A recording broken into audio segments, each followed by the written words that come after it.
Et si on prenait juste un moment pour comprendre ce qui nous arrive? Avec les experts invités par Ampère, l'association d'assurés, on décrypte les évolutions de notre société moderne.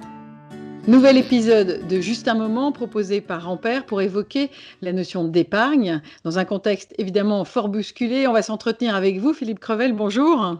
Bonjour. Vous êtes économiste et directeur du Cercle de l'épargne. Ça tombe bien pour pouvoir évoquer ce sujet qui est traité quand même par les médias, les gazettes. Alors on voit fuser un petit peu les chiffres de l'épargne. Il semble que les Français, évidemment, consomment moins, merci le confinement. Ça nous mène à quoi exactement comme chiffre du point de vue de l'épargne ?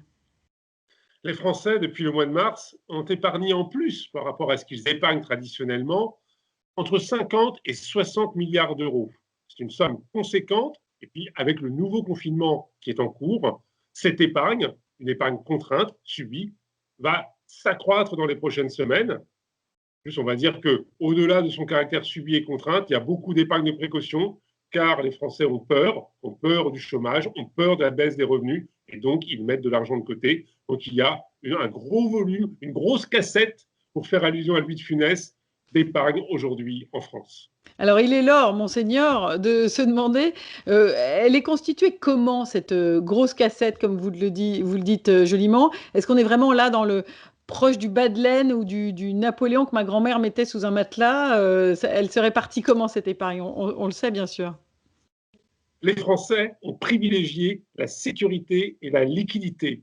La sécurité, ce sont des produits où il n'y a aucun risque.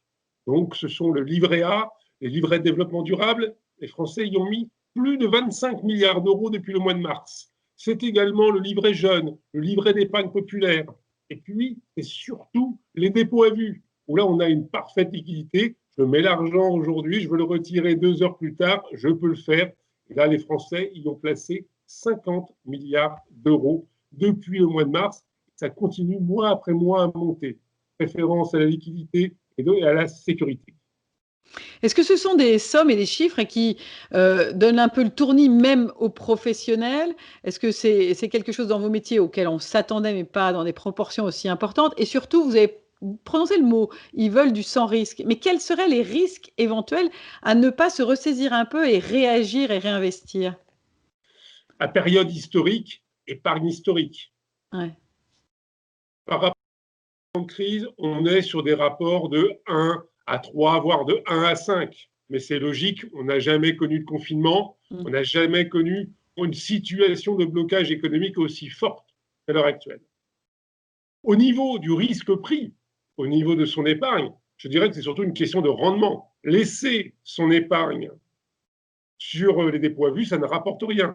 Mettre son épargne sur le livret A, ça rapporte 0,5%. Je perds donc de l'argent par rapport à des placements plus attractifs, avec des meilleurs rendements, comme les actions, comme l'assurance vie, comme un plan d'épargne retraite bien orienté.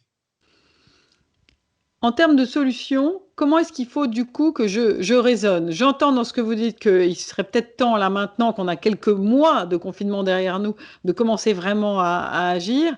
Le raisonnement, il doit être pour moi personnellement, pour mon entourage proche, au sens plus large. Comment est-ce que vous voulez que je raisonne pour évoluer et bouger? On est en fin d'année, il est temps de faire un état des lieux, de savoir où j'en suis au niveau professionnel, des risques réels encourus sur ma situation par rapport à des pertes de revenus, une perte d'emploi. Il faut avoir également donc dans l'horizon les impôts à payer en 2021. Et on sait que ce montant d'impôts à payer, c'est fonction de choix qui sont faits l'année précédente.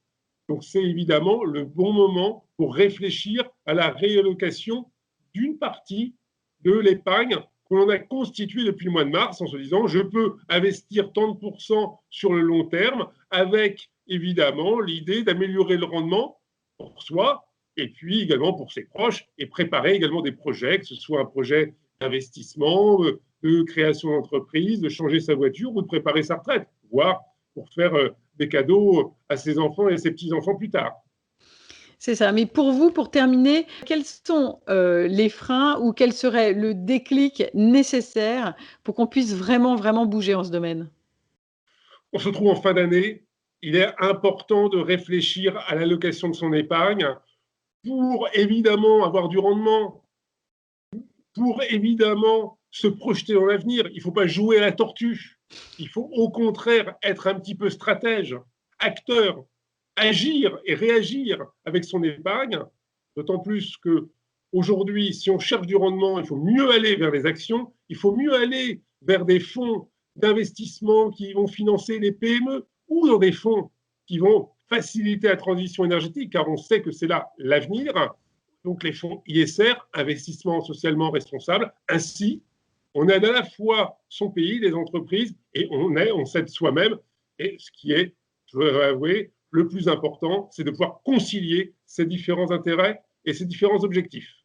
Les infos à retenir de ce que nous a dit Philippe Crevel. Faire un état des lieux de sa situation personnelle, épargner utile, pour soi comme pour son entourage, investir utile enfin, pour l'économie en général.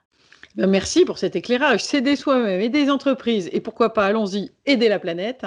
Alors là, si je me doutais qu'on allait prendre juste un moment pour en arriver jusque-là, c'est formidable. Merci beaucoup à vous, Philippe Crevel, économiste, directeur du Cercle de l'épargne, et à bientôt sûrement pour prendre ensemble juste un moment.